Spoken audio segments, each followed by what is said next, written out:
Quero aqui cumprimentar a todos os nossos irmãos com a paz do Senhor Jesus.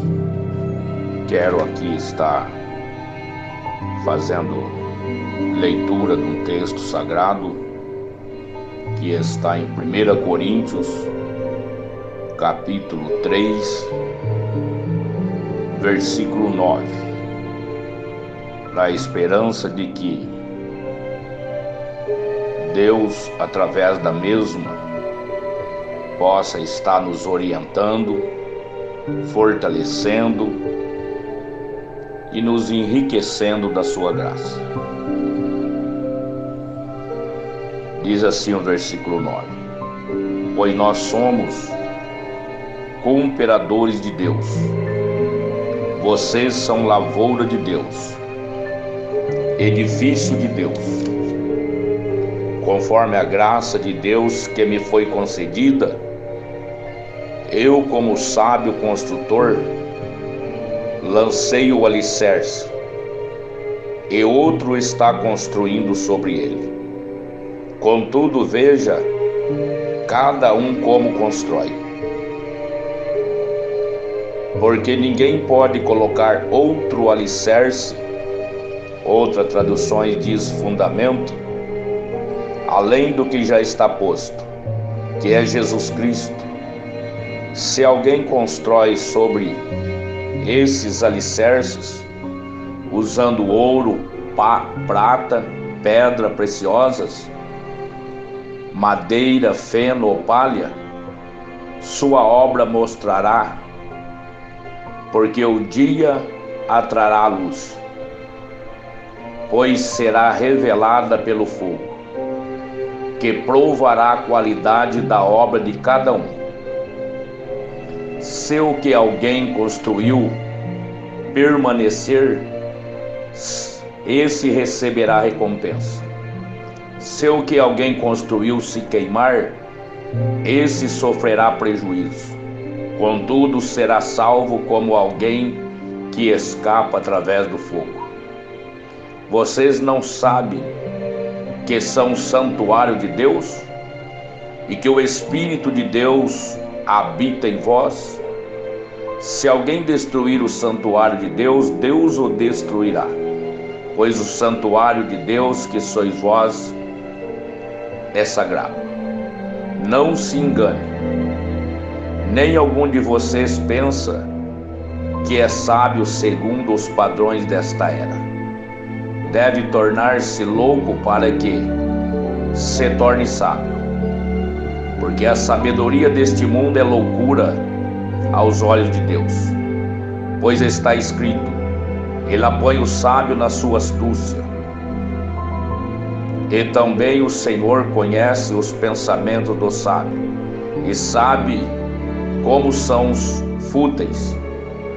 Portanto, ninguém se glorie em homens, porque todas as coisas são de vocês, seja Paulo, seja Apolo, seja Pedro, seja o mundo, a vida e a morte, o presente ou o futuro, tudo é de vocês, e vocês são de Cristo e Cristo de Deus. Amém.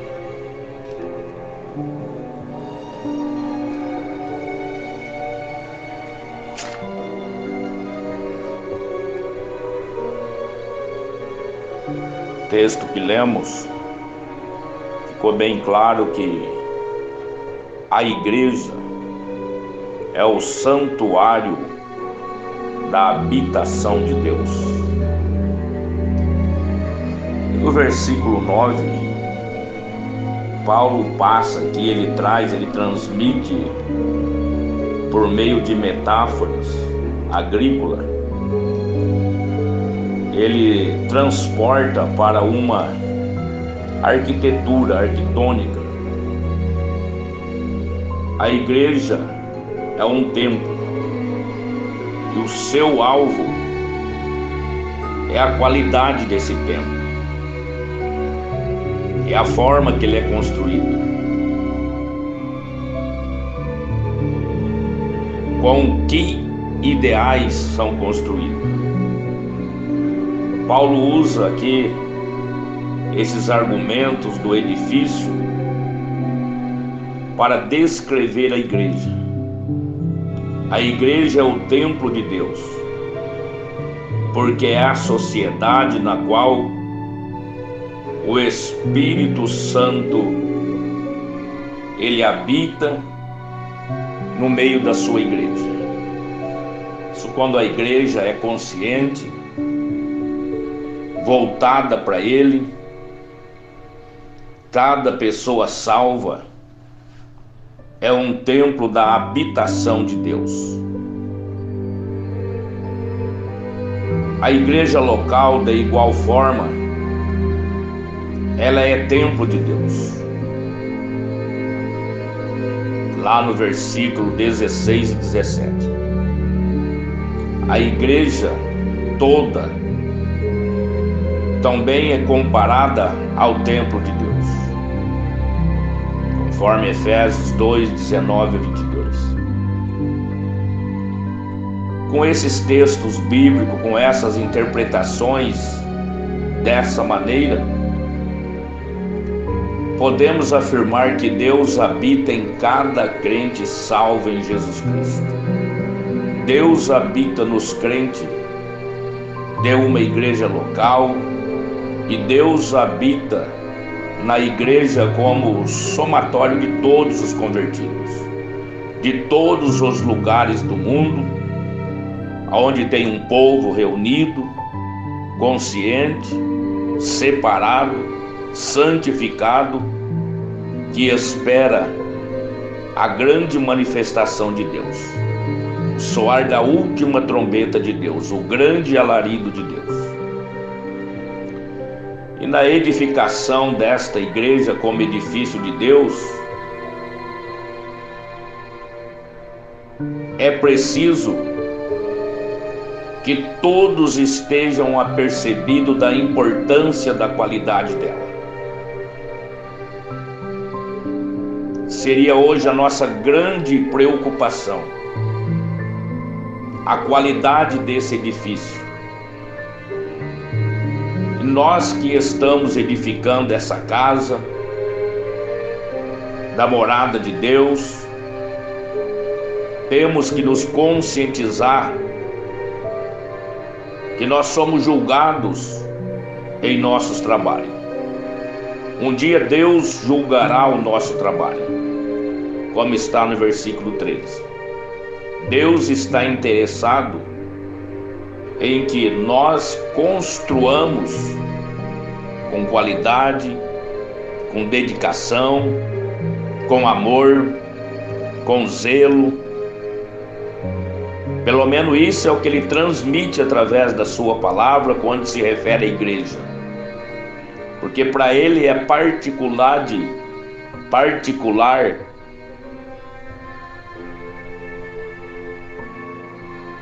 para ele é propriedade particular. A igreja não é do pregador nem da congregação. Ela é em si a igreja de Deus. E nós compomos essa igreja. Somos edifício de Deus. E haverá um julgamento para nós, a Bíblia diz. Manifestará e se tornará a obra de cada um no dia desse julgamento. Pois o dia demonstrará, diz o versículo 13. Esse dia é o dia do juízo, o dia da segunda vinda de Cristo, quando Ele se manifestar em chamas de fogo. 2 Tessalonicenses 1, 6 ao 8. E a maneira que você está construindo, sem dúvida nenhuma, será julgada e provada pelo fogo. Mais sério do que nós pensamos. temos grande responsabilidade. Temos que levar a sério. Enfrentaremos o dia de prestação de conta. Nós precisamos construir esse edifício de Deus com qualidade. Deus não será, naquele dia, pacífico. É o dia do juízo. E Deus não está procurando apenas número. Ele quer qualidade. Precisamos, portanto, diante dessa exigência de Deus, evitar dois grandes extremos na construção desse edifício espiritual. Ele nos confiou esse ministério, nos responsabilizou-nos de edificar. O primeiro que precisamos evitar é a numerologia, que se torna uma numerolatria, que é o que nós percebemos nos nossos dias atuais. A fome, o desejo, a sede pela quantidade, pelo movimento. Hoje nós estamos vendo igrejas, templos, que estão embriagados pelo sucesso. Não vê nada mais na frente do que o sucesso. Elas estão embriagadas pelos resultados. Elas querem quantidade a qualquer custo. Não interessa como vem, como fica. O importante é vê-los ali. O importante é dar lucros financeiros. O que eles querem é preencher os seus templos. Os pregadores mudam a mensagem, oferecem um evangelho sem exigência.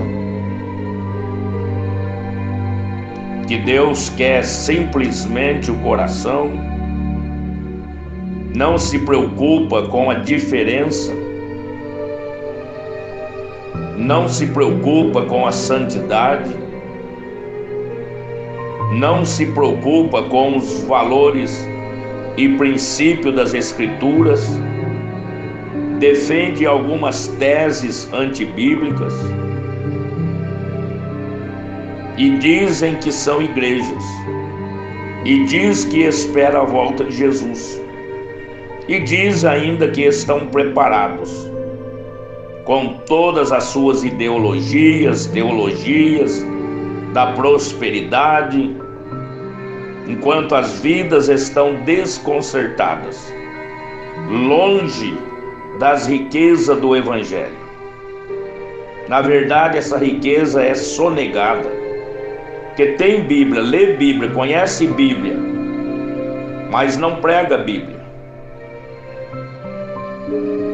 Eles a substituem pelas novidades do mercado da fé. As crianças gostam de espetáculos, gostam de novidades.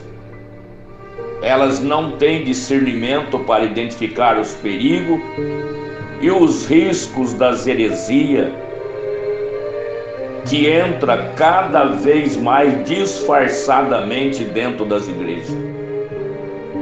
E neste contexto que Paulo mostra que a igreja precisa construir e edificar, mas com qualidade, com verdade, com sinceridade, com o amor cristão. Quando eu amo, eu não compactuo com o erro e com o pecado do meu próximo, do meu irmão, porque aí eu não estou ajudando a ir para o céu. a edificar a sua vida com qualidade. Deus não está interessado apenas em número, Ele quer vidas, almas. Ele quer encontrar uma igreja preparada, zelosa, de boas obras, firmadas na sua palavra, cumprindo-as de coração. E o segundo extremo o que nós observamos é a numerofobia. Essa é a atitude de acomodação. Tudo está certo, tudo está bom, tem um número bom de pessoas, tem o grupo de todos os jeitos, tem várias atividades, uma liturgia completa, o povo pula, ri, brinca. Mas e a santidade? E o compromisso com a palavra? E a verdade das Escrituras? Estão acomodados, nem querem serem lembrados da verdade. E isso acontece quando a igreja se conforma com a esterilidade. Talvez nem tanto numericamente, mas a esterilidade espiritual, sem dom. Deus não fala. Quem fala é o homem, quem dita regras é homem, quem impõe a doutrina é homem, quem tira é o homem, quem substitui é o homem. Nós não temos essa autonomia. Somos dirigidos por Deus através das Escrituras. Esterilidade é espiritual, não cresce na fé, não tem alicerce sólido na fé, não tem nada de espiritualidade. E eles criam ainda por cima de tudo isso uma justificativa para tentar tapar o sol com a peneira e justificar as suas faltas de frutos espirituais. Se nós devemos construir a igreja do modo que Deus quer, como diz a Bíblia, como entendemos que somos chamados para isso, que Ele nos confiou essa missão, temos de olhar para esse texto 4 princípios importantes que nos ensina a colocar esses princípios em atividades. Assim, o alicerce apropriado, os materiais apropriados, o projeto apropriado e o motivo apropriado. Nada fora da palavra. Em primeiro lugar, devemos construir sobre o fundamento certo, que está lá no versículo 10 e 11. O apóstolo é bem claro, como, segundo a graça de Deus que me foi dada, lancei o fundamento como prudente construtor, e outro edifica sobre ele. Porém, cada um veja como edifica, revira os seus conceitos, como está edificando.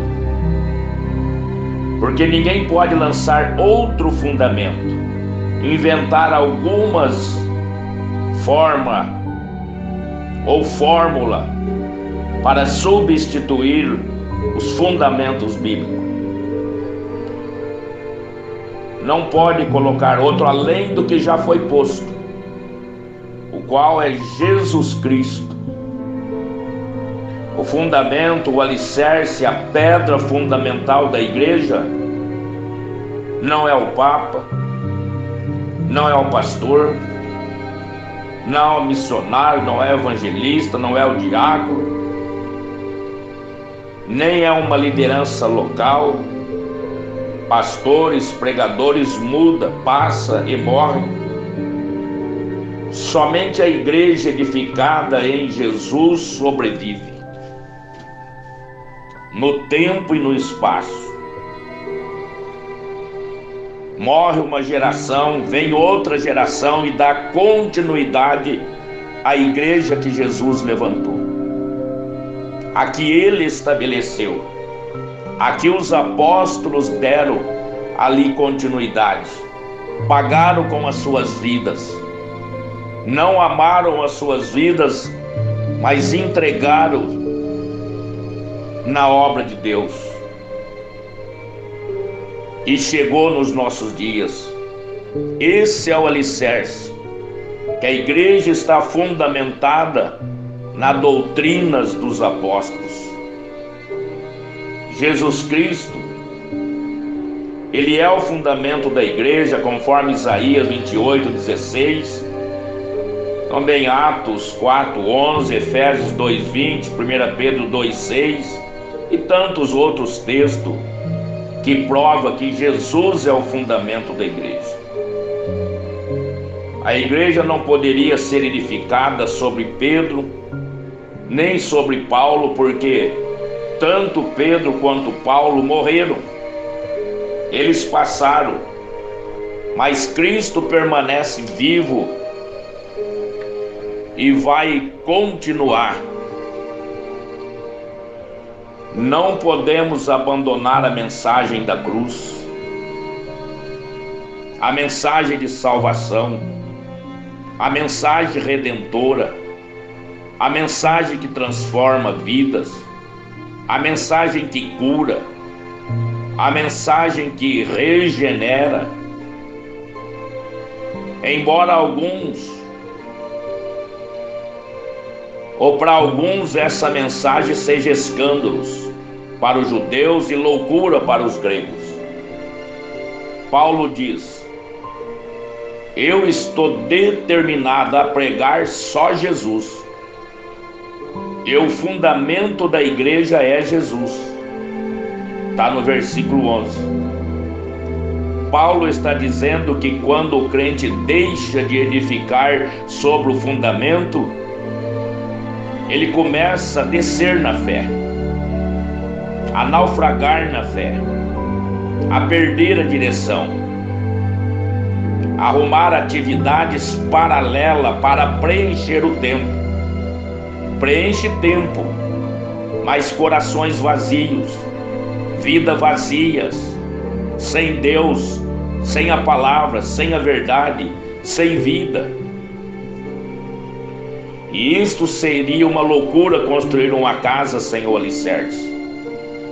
O fundamento certo é prejuízo, é problema futuro. Princípio parece mais rápido, mais barato, mais fácil, mas para o futuro, com certeza tem consequências. Por isso que precisamos fundamentá-los na palavra, em Cristo. Também seria uma irresponsabilidade construir uma casa lançando o fundamento errado. Isso é irresponsabilidade. Isso é desleixo espiritual. É fracasso. Segundo lugar, precisamos construir com o material certo. Paulo usa duas categorias de materiais: ouro, prata e pedras preciosas.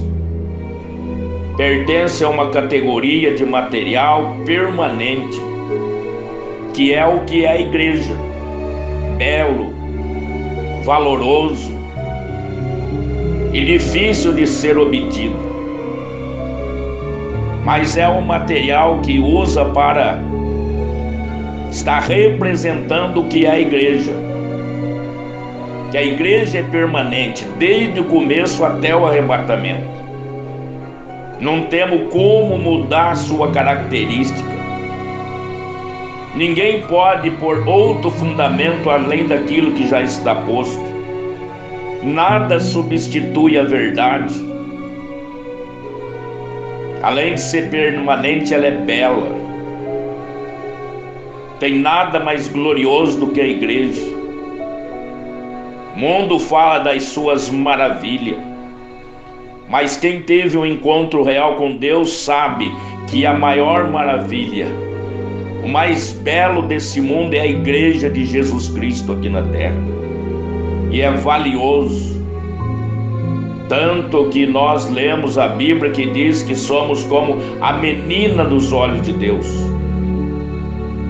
E ela é difícil de ser obtidos. Alguns querem, mas não conseguem dominar o seu mal, dominar a carne. Por isso dispensa, evita, não dá ouvido, não aceita, porque tem que fazer renúncia, tem que mudar de vida, tem que ser separado.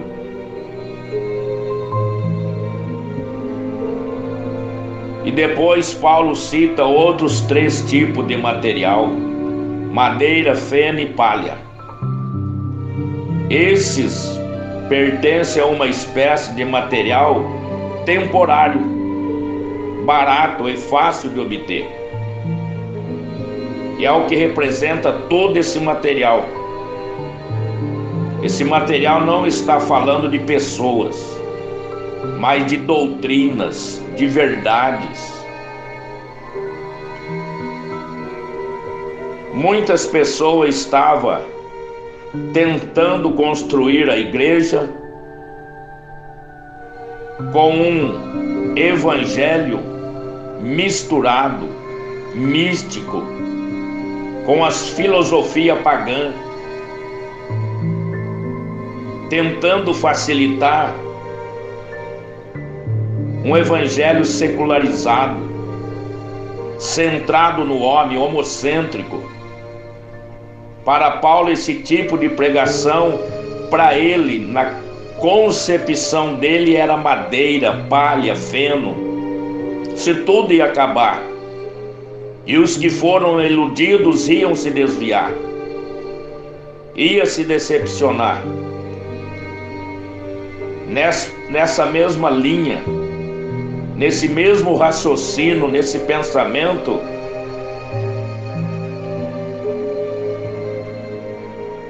em nossas consciências,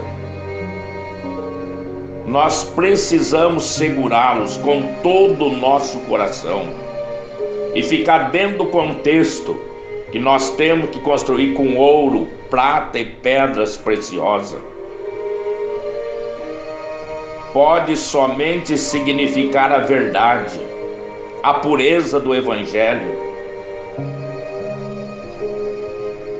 o valor do Evangelho.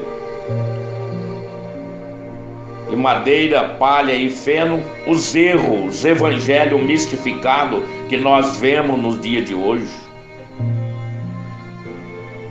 Nós devemos construir com um material duradouro e permanente, um material que resista ao fogo do julgamento. É preciso que o obreiro, aquele que foi chamado, alistado, elegido para o reino de Deus, para a sua obra, para o seu ministério, se conscientize para que cave para encontrar esses materiais, porque ouro, prata e pedra preciosa não são encontrados na superfície. É preciso cavar na palavra, mergulhar na palavra, nas profundezas das riquezas de Cristo. Isto é com oração, com jejum, com vida no altar, com responsabilidade, com sinceridade diante de Deus, porque Ele nos disponibiliza da mesma forma que nós nos disponibilizamos para Ele, com sinceridade, com vontade, com desejo de fazer, com zelo de fazer certo.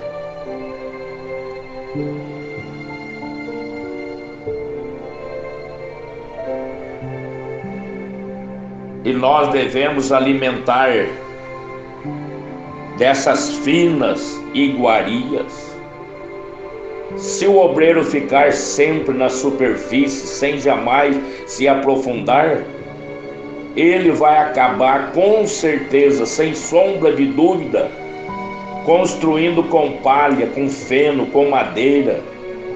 Esses materiais são encontrados em qualquer lugar da superfície, tanto que está espalhado cada esquina, em toda a mídia, está tudo tomado disso, porque é fácil. Mas os materiais preciosos, temos que ter muito mais seriedade e sede em buscá-los. O livro de Provérbios 3, 13 e 15, ele apresenta a sabedoria da palavra de Deus como tesouro, que precisa ser procurado, protegido, investido na vida diária. Os coríntios tentavam construir a igreja com a sabedoria humana, a sabedoria deste mundo, quando eles deveriam ter despendido da sabedoria de Deus em Cristo, conforme é revelada na sua palavra. E é muito importante nós lembrar, conscientizar, que em cada uma dessas figuras usadas para a igreja, Paulo deu destaque à palavra. A palavra de Deus é alimento para a família, semente para o campo e material para o templo, tanto para edificar a família, quanto para plantar o campo ou para construir o templo. O material, essa obra-prima, sem dúvida, sem exagero, é a palavra de Deus.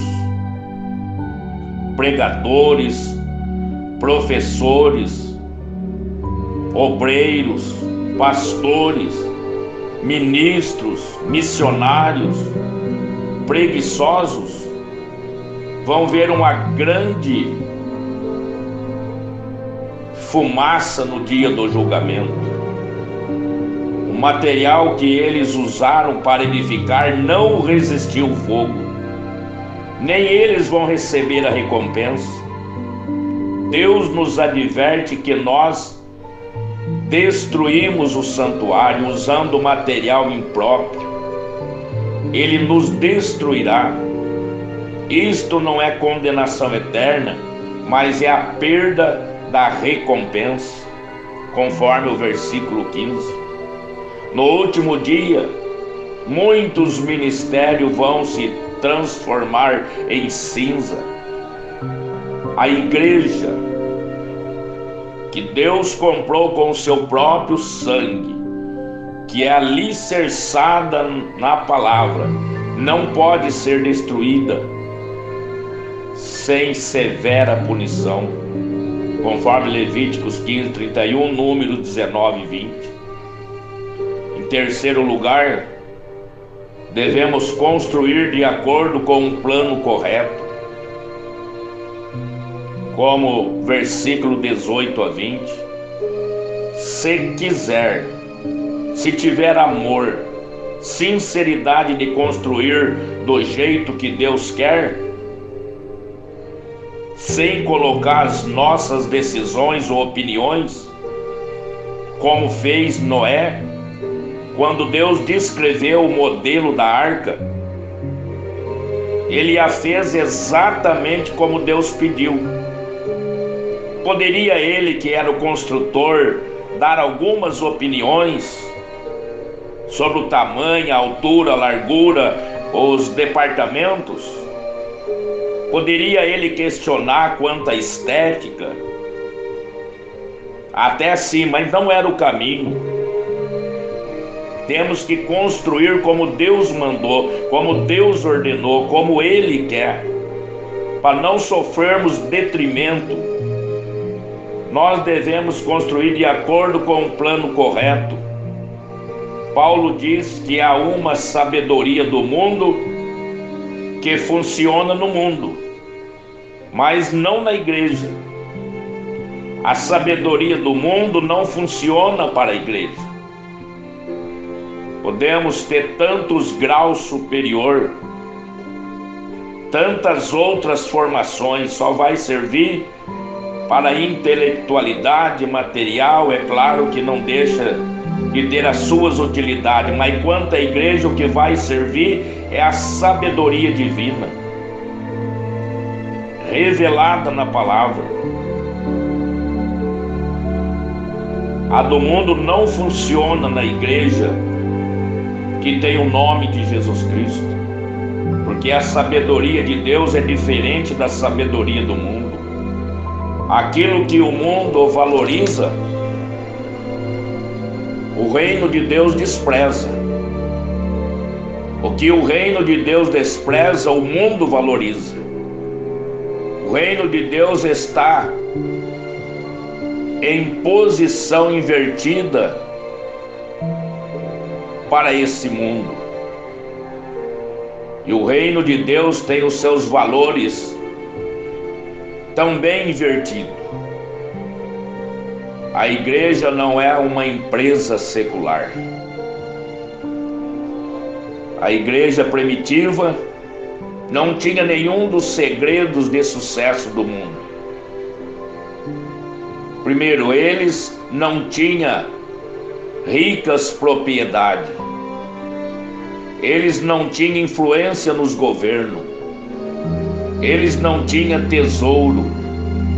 A maioria dos seus obreiros não era composta de grandes intelectuais. A maioria dos membros não era composta de grandes celebridades. Contudo, eles colocavam o mundo de cabeça para baixo, confundiam o mundo, impactavam o mundo, preocupavam o mundo, preocupavam os religiosos, preocupava tantos. E hoje a igreja está preocupando alguém? Será que a igreja hoje está incomodando alguém? Será que a igreja hoje está fazendo a diferença? Será que a igreja hoje está impactando cada cidade onde ela existe? Será que ela está sendo alvo de comentário, de milagre, de união, de sinceridade, de verdade, pelos seus líderes, pelos seus membros?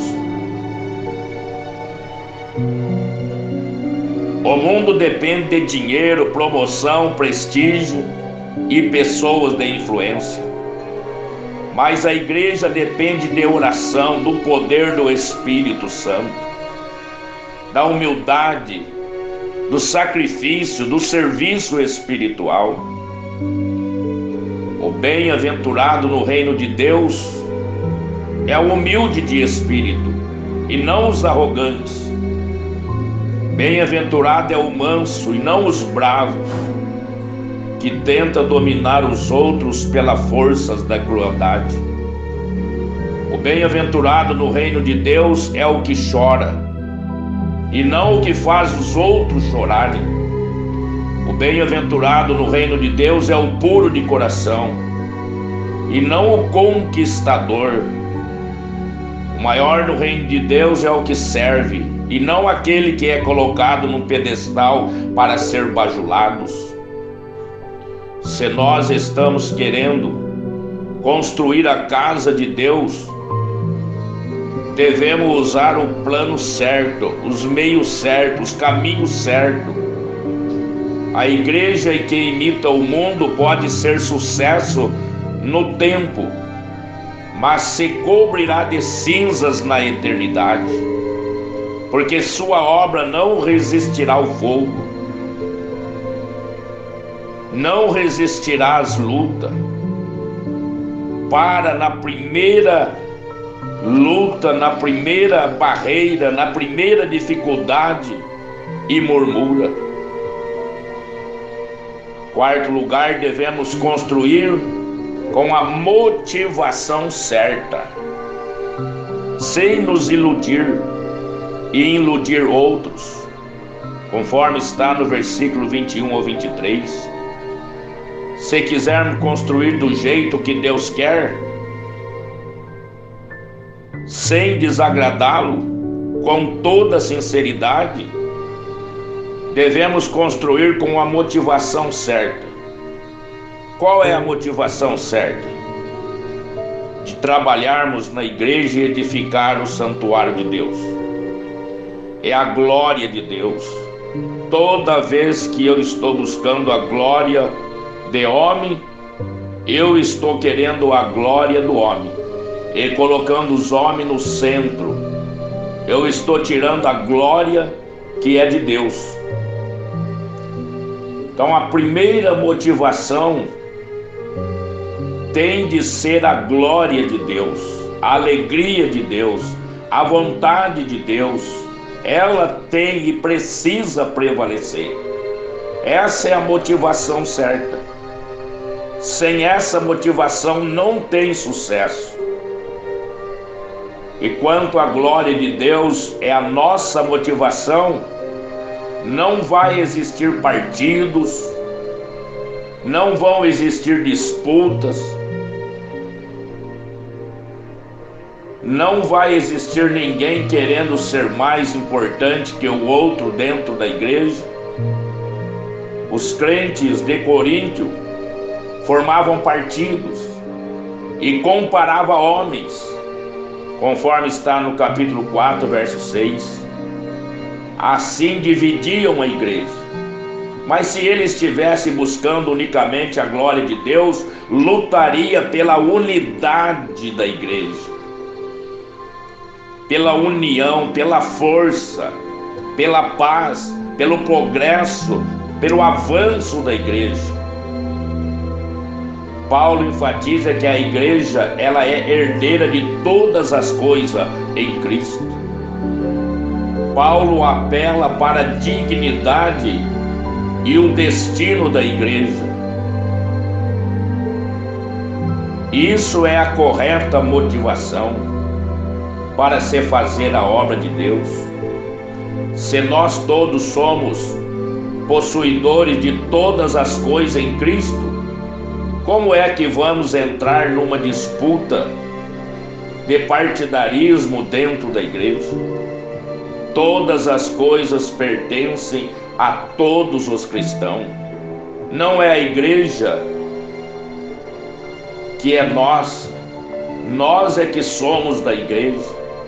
Não é a igreja que pertence ao ministério, mas o ministro que pertence à igreja.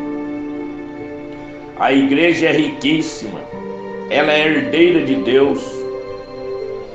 Tudo que Deus tem é dos seus filhos. Cada crente tem todas as coisas em Cristo. Então, diante disso, quando nós estamos na palavra, somos enriquecidos pelo Espírito, nós somos ricos, nós somos em Cristo. O pai disse para o filho mais velho, o irmão do filho pródigo: meu filho, tudo o que tenho é seu. Paulo afirma: tudo é vosso e vós de Cristo, e Cristo de Deus. Tudo é vosso. O mundo para habitar, estudar, usar, deleitar, conquistar a vida como um dom diário e que Deus nos deu, como uma preparação para a eternidade. A morte, por fim, ela vem e colocará fim nesse sofrimento para nos conduzir ao céu. O presente, a providência, o cuidado, a direção de Deus é para o nosso futuro. A vinda de Cristo, a ressurreição do corpo, no dia do julgamento, o céu, a vida eterna. Então isso tudo é motivo que nós temos para fazer ajustes na nossa vida, no nosso ministério, no nosso conceito quanto nossa pessoa e a igreja. e avançarmos cada dia mais enquanto nós temos tempo, para que nós sejamos vitoriosos e encontramos meios melhores cada dia de estarmos firmados em Cristo e despreocupados com esse mundo.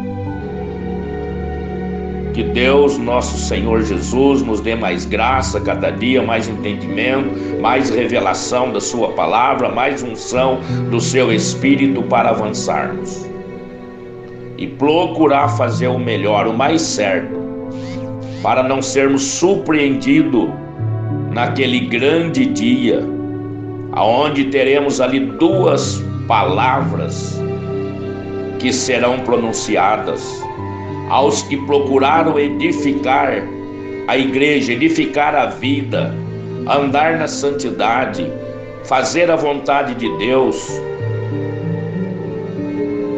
Vai ouvir: vinde bendito do meu Pai, possuí por herança o reino que vos está preparado desde a fundação do mundo.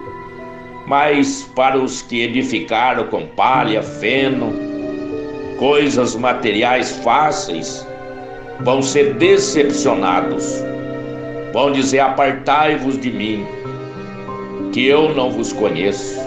Mas pregamos, ajuntamos, fizemos grandes eventos, profetizamos no seu nome. Ele vai dizer: não vos conheço, apartai-vos de mim, vós que praticais a iniquidade.